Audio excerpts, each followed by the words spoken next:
depuis la Deuxième Guerre mondiale, à part une situation coloniale. On fait sortir la troupe pour du maintien de l'ordre. On met l'opération Sentinelle, qui est contre l'ennemi intérieur, contre le terrorisme, face à un mouvement social. C'est ce qui est annoncé pour samedi, avec un pouvoir qui se dit, s'il y a des morts, c'est pas grave, tant pis pour eux. Vous vous rendez compte? Vous demandez la désobéissance des fonctionnaires? Bien sûr.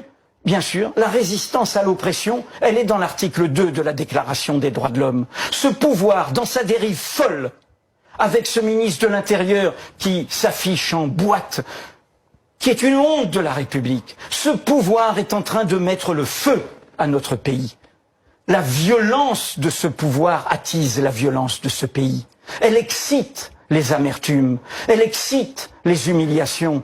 Il n'y a qu'une réponse quand il y a une crise aussi durable, une réponse démocratique, politique. Et il y en a dans la Ve République.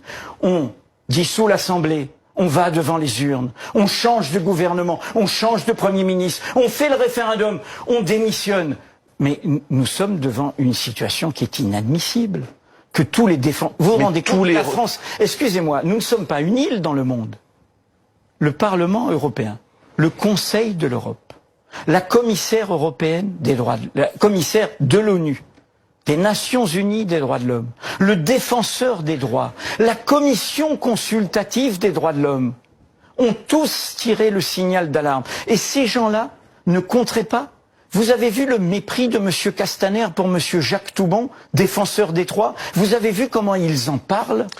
Quand même, une démocratie, excusez-moi, ce n'est pas le pouvoir d'un seul qui décide tout seul.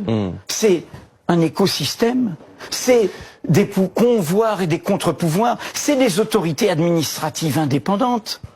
Quand même, on écoute la société.